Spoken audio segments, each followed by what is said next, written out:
우리 함께 사도신경으로 우리의 신앙을 고백하겠습니다.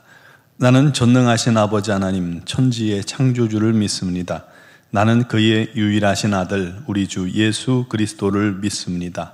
그는 성령으로 잉태되어 동정녀 마리아에게서 나시고 본디오 빌라도에게 고난을 받아 십자가에 못 박혀 죽으시고 장사된 지 사흘 만에 죽은 자 가운데서 다시 살아나셨으며 하늘에 오르시어 전능하신 아버지 하나님 우편에 앉아 계시다가 거기로부터 살아있는 자와 죽은 자를 심판하러 오심이니이다.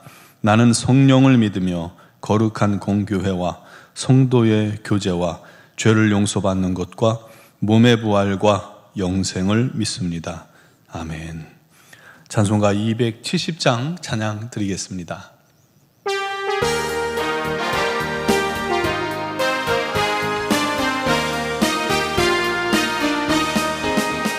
변찮는 주님의 사랑과 거룩한 보혈의 공로를 우리 다 찬양을 합시다. 주님을 만나볼 때까지 예수는 우리를 깨끗게 하시는 주시니 그의 피 우리를 눈보다 더 희게 하셨네. 우리를 깨끗게 한 피는 무궁한 생명의 물일세. 생명의 구원을 받은 자 하나님 찬양을 합시다.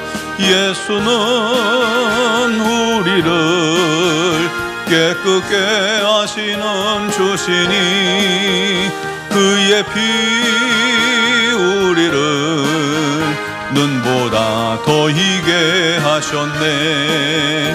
주님의 거룩한 보혈을 날마다 입으로 간증해 담대히 싸우며 나가세. 천국에 들어갈 때까지 예수는 우리를 깨끗게 하시는 주시니 그의 피 우리를 눈보다 더 희게 하셨네. 십자가 단단히 붙잡고 날마다 이기며 나가세. 머리에 면류관 쓰고서 주 앞에 찬양할 때까지 예수는 우리를 깨끗게 하시는 주시니 그의 피 우리를 눈보다 더 희게 하셨네. 아멘. 오늘 주신 하나님 말씀은 갈라디아서 2장 15절에서 18절 말씀입니다. 갈라디아서 2장 15절에서 18절을 봉독하겠습니다. 우리는 본래 유대인이요 이방 죄인이 아니로되 사람이 의롭게 되는 것은 율법의 행위로 말미암음이 아니요 오직 예수 그리스도를 믿음으로 말미암는 줄 알므로 우리도 그리스도 예수를 믿나니 이는 우리가 율법의 행위로서가 아니고 그리스도를 믿음으로써 의롭다함을 얻으려 함이라. 율법의 행위로서는 의롭다함을 얻을 육체가 없느니라. 만일 우리가 그리스도 안에서 의롭게 되려 하다가 죄인으로 드러나면 그리스도께서 죄를 짓게 하는 자냐? 결코 그럴 수 없느니라. 만일 내가 헐었던 것을 다시 세우면 내가 나를 범법한 자로 만드는 것이라. 아멘.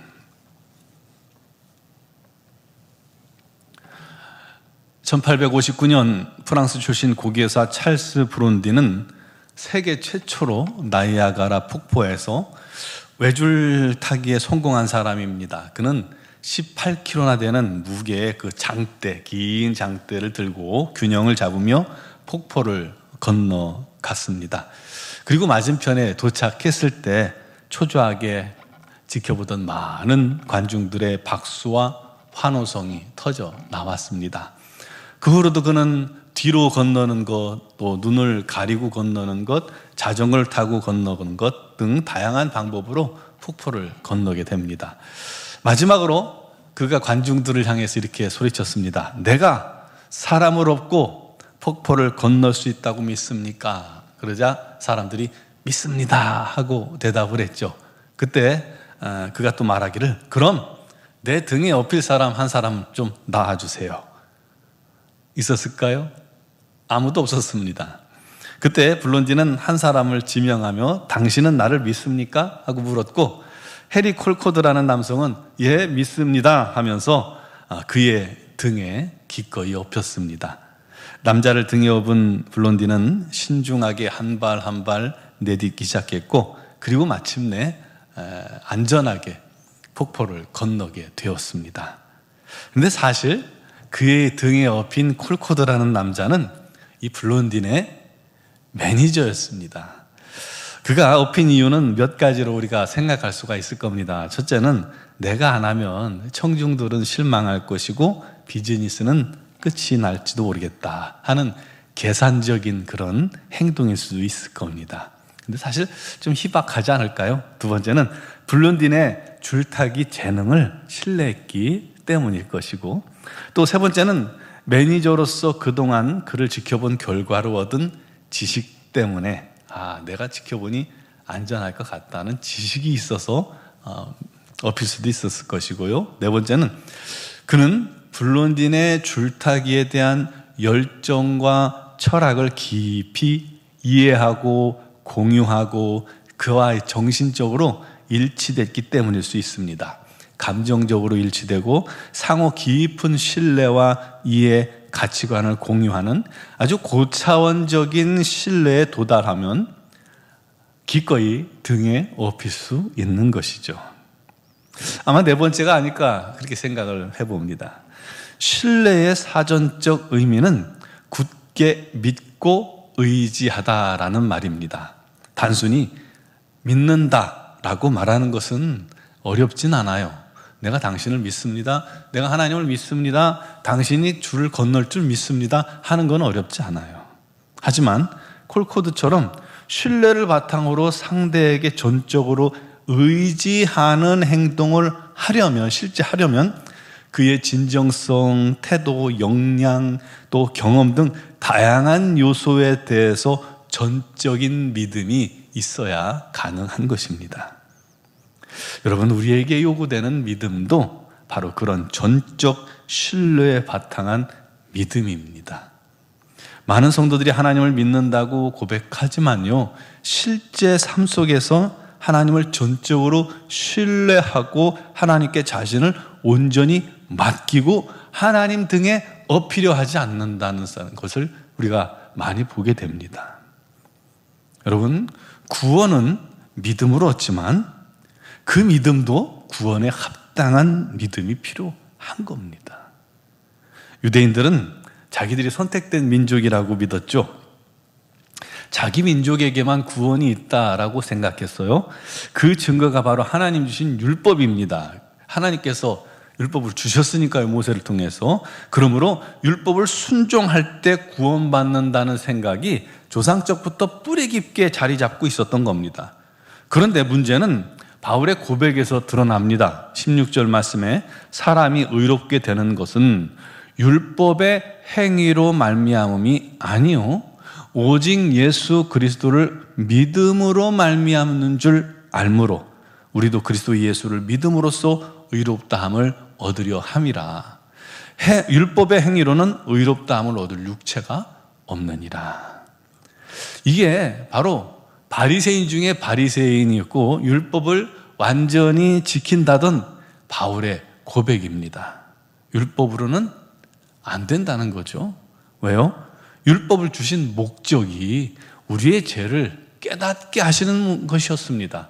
사람들이 죄를 짓고도 기준이 없으니까 깨닫지 못해요. 그래서 율법을 주셔서 이게 하나님 보시기에 죄라는 사실을 가르쳐 주신 것입니다.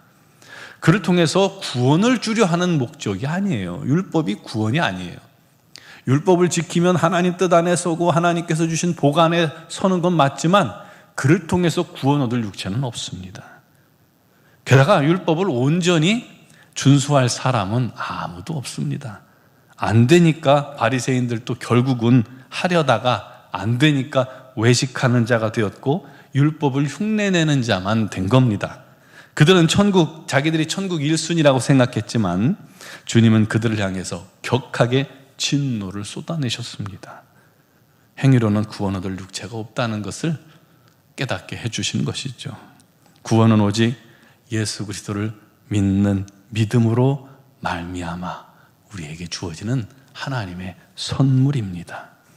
그러나 할례파 율법주의 교사들은 믿음만 가지고 되느냐, 율법을 지켜야 구원에 이른다, 할례를 받아야 한다, 막 자꾸 그런 거 가르친 겁니다. 그에 대해서 바울이 오늘 단호히 노하고 가르친 겁니다. 율법이 다시 등장하면 믿음이 무슨 소용이 있냐는 것이죠. 지키지도 못할 율법의 굴레를 다시 씌운다면 결국 그리스도가 죄인들을 만들어버리는 것이 되는 것이기 때문이기 때문입니다. 그러니 말도 안 된다는 것이죠. 그래서 바울이 말합니다. 왜 이미 헐어버린 것을 다시 세우려 하느냐. 율법주의 장벽을 허물었더니 다시 과거로 돌아가려고 이렇게 길을 쓰니 답답한 것입니다. 사랑하는 성도 여러분, 우리의 구원은 율법에 의한 것이 아니라 믿음으로 말미암는 하나님의 선물임을 믿으시기 바랍니다.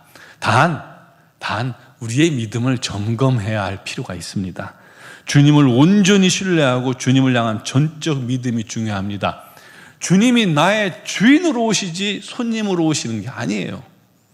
내 삶을 전적으로 주님께 맡기는 것이 믿음이지, 단지 내가 장래 구원을 얻기 위해서 그냥 선택하는 게 아니에요. 믿음을 선택해서 내 한 자리에 두는 게 아니에요. 내 모든 것을 내려놓고 주님을 영접하는 게 믿음이에요. 나를 온전히 주님께 맡기고 등에 업힐 수 있어야 그게 진짜 믿음이라는 겁니다. 그때 내 힘은 전혀 소용이 없어요. 우리는 주님만 꼭 붙들면 됩니다. 그러면 주님께서 세상의 외줄을 통과하시고 시험의 외줄도 통과하시고 죽음의 외줄도 통과하셔서 우리로 부활과 영생의 나라까지 인도해 주실 줄 믿습니다. 그 믿음으로 날마다 기뻐하며 감사하며 주를 사랑하며 주를 송축하며 예배하며 경배하는, 내 삶을 들여 주님을 섬기는, 기꺼이 주님을 사랑하는 저와 여러분 되기를 주님의 이름으로 축원합니다. 기도드리겠습니다. 사랑하시는 아버지, 우리가 무엇이건대 주께서 십자가에 죽기까지 모든 것을 다 내려놓고 다 쏟아내시고 피 흘려 죽기까지 하셨나이까. 우리가 그 주님의 놀라운 은혜로 이제 구원의 길이 열렸고 우리가 그 주님을 믿고 영접할 때에 나의 구주로 나의 주인으로 온전히 모셔드릴 때에, 온전히 믿을 때에 주님께서 우리의 죄를 사하시고 우리에게 참된 구원을 허락해 주신 줄 믿습니다. 이 놀라운 은혜를, 이 놀라운 은총을 선물로 받았으니 이제 우리가 그 놀라운 은혜를 기뻐하며 감사하며 우리 안에 있는 이 믿음을 결코 흔들리지 않게 하시고 견고하여 아버지 온전히 우리 하나님 편에 서게 해주시고 우리 주님만을 바라보게 하여 주시옵소서. 그 은혜가 감사해서 이제 우리 모든 삶을 주님께 맡기며 기꺼이 주님께 순종 또 사랑하는 자들이 되게 하여 주시옵소서. 아버지 하나님의 뜻이 우리 하나님의 영광이 나타나는 복된 삶이 되게 하시고 아버지 하나님 믿음의 열매들이 풍성히 맺혀지는 그러한 성도들이 되게 하여 주옵소서. 우리 노원중앙교회가 아버지 모든 성도들 심령 안에 이런 우리 주님의 놀라운 은혜의 부흥이 넘치게 하여 주시고 이 고백이 넘치게 하여 주시고 그 은혜를 감사하며 우리 하나님께 영광 돌리는 복된 공동체가 되게 하여 주옵소서. 오늘도 여러 가지 사정과 형편을 주님께 아뢰는 성도들의 기도도 우리 하나님께서 다 들으시나니 응답하여 주옵소서. 하나님 가장 합당한 때에 역사하시고 은혜 베푸시고 기적을 베푸시고 치유하실 줄 믿습니다. 우리 하나님 특별히 육신의 질고로 어려움 당하는 지체들 주님께 다 맡기오니 우리 하나님께서 그들을 반드시 붙들어 새롭게 하시고 온전케 하시고 치유하시고 강건케 하셔서 우리 하나님을 높이며 찬양하며 경배하게 하여 주시옵소서. 아버지 하나님, 우리 노원중앙교회 마지막 한 달 동안에도 우리 하나님의 풍성한 은혜가 넘치게 해주시고 계획된 것들이 풍성한 은혜로 가득하게 하여 주시고 또 내년도를 잘 준비하는 은혜가 있게 하여 주옵소서. 또 대학 입시를 또 준비하는 모든 자녀들 그 걸음걸음을 인도하여 주시고 그들의 앞날을 주님께 맡기오니 주님께서 역사하여 주옵소서. 미얀마 연구원 한인중앙교회를 기억하시고 그들을 통해서 주의 복음을 증거케 하시니 감사합니다. 이 일에 수고하는 선교사님들에게 날마다 건강과 지혜와 능력을 더하시고 선교를 준비하는 귀한 복된 가정에 또 단기 선교를 위해 눈물로 기도하고 또 준비하는 가정들마다 우리 하나님의 놀라운 풍성한 은혜가 우리 하나님의 기름 부으심과 채우심이 넘치게 하여 주시옵소서. 아버지, 오늘 영상을 통해서 예배하는 모든 심령들에게도 우리 하나님께서 함께 하시고 역사하시고 그 모든 기도에 응답하실 줄 믿사오며 예수 그리스도의 이름으로 기도드리옵나이다. 아멘.